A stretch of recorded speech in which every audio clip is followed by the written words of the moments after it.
Here are 4 gut health myths that you need to completely ignore. The first one is that meat is bad for you.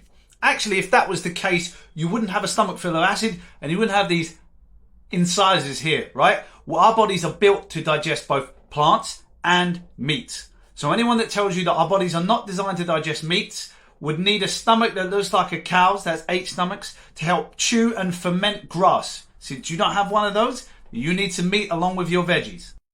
The second one is on the flip side. You hear a lot of people saying that we don't need to eat vegetables. And technically they're correct because our human cells can't do anything with plant fibers. But, of course, we are 1% human and 99% bacteria. And guess what the bacteria eat? That's right, they eat plant fibers and plant cellulose. Now, they ferment those fibers into what we call short-chain fatty acids, and they are essential for perfect gut health and perfect brain health, incidentally. So, yes, you absolutely need vegetables, but not for your human cells, for the bacteria.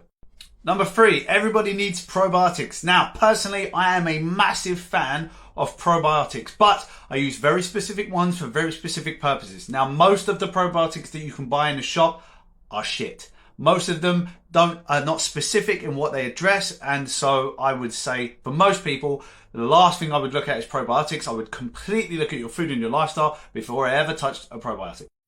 The final one is it's just food can affect your gut health.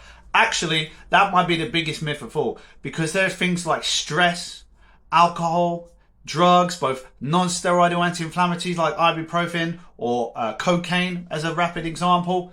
All of these have an effect on your gut health because they have an effect on your gut bacteria. Now, your gut bacteria are the most essential part of your whole digestive system. And that bacteria line the esophagus to the stomach, to the duodenum or the duodenum, as my American friends say, into the small intestine, into the large intestine, in the colon. Okay, they are everywhere. And if you destroy them, antibiotics and alcohol and stress are probably the big 3, then you can completely ruin your whole gut and therefore your whole life. So I hope you like these tips.